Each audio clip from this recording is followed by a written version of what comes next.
ഒരു ഡയലോഗ് പറയുമെന്നാണ് ഷീലമ്മ. ഏതെങ്കിലും ഒരു ഡയലോഗ് പറയുമെന്ന് ഷീലമ്മയുടെ ആരാധകരെ ചോദിച്ചിരിക്കുകയാണ്. ആണോ? പറയട്ടെ. എന്റെ കൊച്ചു ഇപ്പോഴും ഷീലമ്മ അത് പറയുമ്പോൾ ഒരു സുഖം ബാക്കി ആര് പറഞ്ഞാലും കിട്ടത്തില്ല അല്ലേ? കാരണം മധുസാറിനെ നോക്കി എന്റെ കൊച്ചു മുതലാളി എന്ന് പറഞ്ഞ പോലെ ഷീലമ്മ ഈ ബീച്ചിൽ വെച്ചിട്ടാണോ മാനസമൈനേക്ക് എവിടെയായിരുന്നു ഷൂട്ട് ചെയ്തത് ഷീലമ്മ? അത് നാട്ടികയിലായിരുന്നു. ഇവിടെ ഞാൻ വന്നിട്ടുണ്ട്, എന്തോ ഒരു ഷോട്ടൊക്കെ എടുത്തിട്ടുണ്ട്, എനിക്ക് ഓർമ്മയില്ല. ഇവിടെയും നാട്ടികയിലും വെച്ചായിരുന്നു ചെമ്മീന്റെ മുഴുവനും ഷൂട്ടിംഗ് എടുത്തത്. ഓ കണ്ടില്ലേ, ഇതാണ് ഒരു നടി നായിക എന്ന് പറയുമ്പോൾ. നിങ്ങൾ പറഞ്ഞ ആ സമയത്ത് ഒരു ഷീലമ്മ ഡയലോഗ് പറഞ്ഞില്ലേ, ചേട്ടന്മാരാണ് ഈ ഒരു കാര്യം പറഞ്ഞത്. ചേച്ചിമാർക്ക് എന്തെങ്കിലും ചോദിക്കാനുണ്ടോ? ഇനി ഒരു കുറച്ച് സമയം കൂടെ നമുക്ക് ഷീലമ്മ ഇങ്ങനെ അടുത്ത് കിട്ടുള്ളൂ. ചേച്ചിമാർക്ക്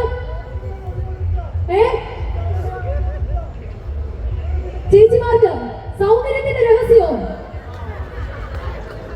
ഷീലമ്മയുടെ സൗന്ദര്യത്തിന്റെ രഹസ്യം എന്താണെന്നാണ് നിൽക്കുന്ന രണ്ട് ചേച്ചിമാർക്ക് അറിയേണ്ടത്. ഷീലമ്മ ഒന്ന് പറയൂ ഷീലമ്മ. അയ്യോ, നിങ്ങൾ ഇപ്പോഴല്ലേ പറഞ്ഞത് ജീവനോട് ഇരിക്കുന്ന 2-3 പേരേ ഉള്ളൂ.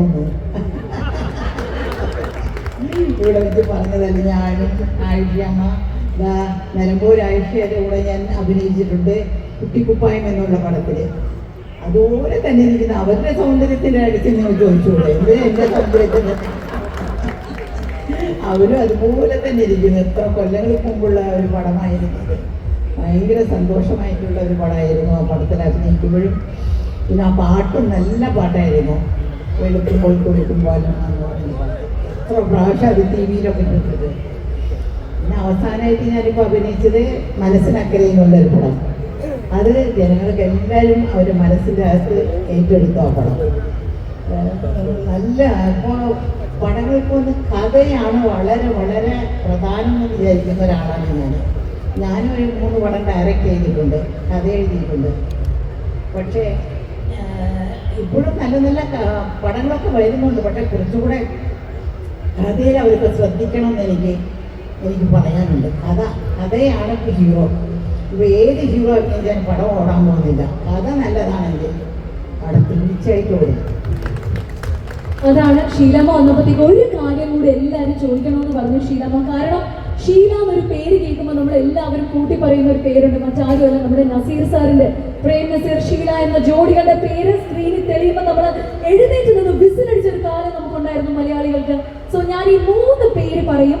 ഈ പേരുകൾ കേൾക്കുമ്പോൾ പെട്ടെന്ന് അവരെ പറ്റിയുള്ള ഒരു വാക്ക് ഷീലമ്മ ഒന്ന് കൊടുങ്ങല്ലൂരിന്റെ ഈ ഒരു മണ്ണിൽ പറയണം. ആദ്യത്തെ പേര് ഇതാണ്. ഗിന്നസ് വേൾഡ് റെക്കോർഡിലേക്ക് ഇടം നേടി ഇനി ഒരു നായികയ്ക്ക് മണിയടിക്കാൻ പറ്റാത്ത വിധം നസീർ സാർ. പ്രേം നസീർ എന്ന് പറയുമ്പോൾ ഷീലമ്മയുടെ മനസ്സിൽ വരുന്ന ഒരു വാക്ക്. സത്യം പറയുകയാണെങ്കിൽ എനിക്ക് ഭയങ്കരമായിട്ടൊരു സന്തോഷം, ഒരു മനസ്സിൻ്റെ അകത്തുനിന്നൊരു സന്തോഷം തോന്നുന്നു. പക്ഷെ അങ്ങനെ നമ്മളെ വിട്ടു പോയല്ലോ, ആ സങ്കടമുണ്ട്. സന്തോഷമാണ് ആദ്യം വരുന്നതെന്ന് പറഞ്ഞു. വലിയ കൈയോടെ എടുക്കാം.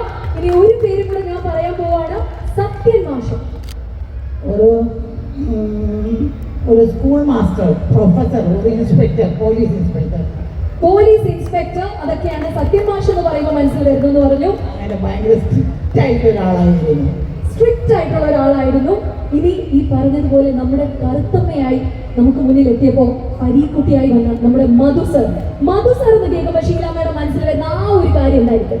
എനിക്ക് മധു സർ അന്നും ഇന്നും എനിക്ക് ഭയങ്കര ക്ലോസ് ഫ്രണ്ടാണ്. ഞങ്ങൾ 2 പേരും കൂടി ഭയങ്കരമായിട്ട് കോമഡി പറഞ്ഞിട്ടിരിക്കും. ഇതുപോലെ സദസ്സിലൊക്കെ ഇരിക്കുമ്പോഴേ എൻ്റെ അടുത്തായിരിക്കും മധു സാർ ഇരിക്കുന്നത്.